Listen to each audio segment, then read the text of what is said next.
Eric Lewin vient nous en parler. Notre stratège bourse du jour, il vient déconstruire les idées reçues, combattre le consensus. C'est un résistant, Eric. Bonjour, bienvenue.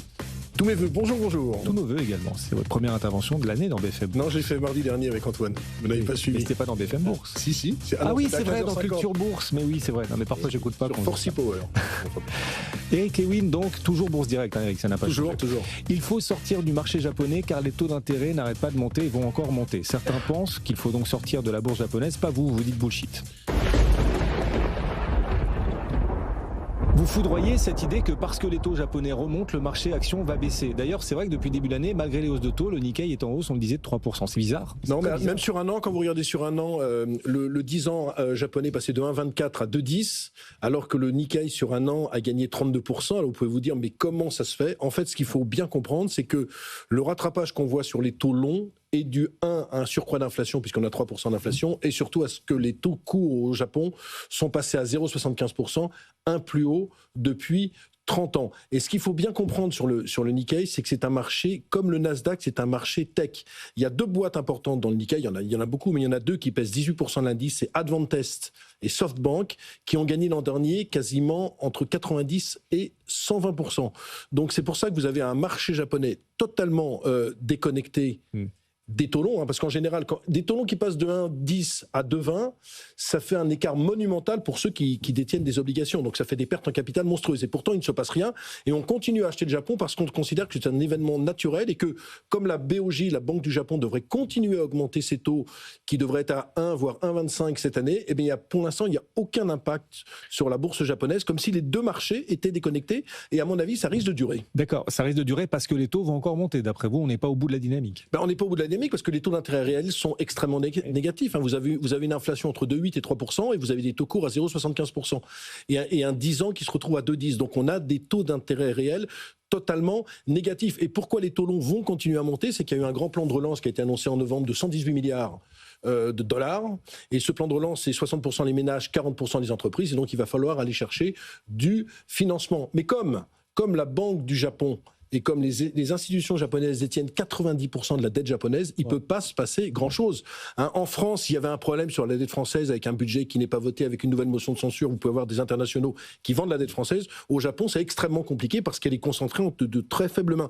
Et même si la banque japonaise ne rachète pas les obligations arrivant à maturité, ou si elles en rachètent moins, je crois que c'était 6 000 milliards il y a 4 ans, on tombe à 2 000 milliards, eh bien, elle est quand même là en dernier ressort pour faire en sorte que le marché japonais ne décale pas trop. Et donc, c'est pour ça qu'on a cette sidérante hausse du Nikkei de plus de 30% avec un plus haut historique, malgré le fait que les taux longs ont pris 120 points de base en l'espace d'un an. Julien. Et vous ne craignez pas qu'on ait quand même un effet de second ordre sur le yen qui finisse par se renchérir ? Or, la baisse du yen, qui était violente, si vous regardez sur une période de moyen terme, et pas juste face au dollar, parce que le dollar c'est un peu particulier, mais si on a le yen qui se renchérit, c'est toutes les entreprises exportatrices japonaises qui sont pénalisées, notamment la plus importante de la bourse de Tokyo, c'est-à-dire Toyota.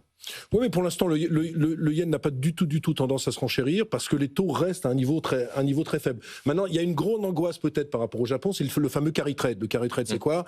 C'est que vous empruntez en yen, c'est pas très cher, et vous placez en actifs avec beaucoup plus de rendement. Alors on se dit, c'est peut-être la fin du carry trade avec les taux qui montent. Certes, c'est peut-être la fin du carry trade, mais d'un autre côté, les Japonais ont 4 000 milliards de dollars investis à l'international. Donc s'ils se rendent compte que les taux japonais rapportent plus, il peut y avoir des rapatriements d'argent de la part des Japonais. Donc l'effet risque d'être assez neutre, et c'est pour ça qu'il n'y a pas pour moi de grandes inquiétudes pour le moment, tant que le Nasdaq tient.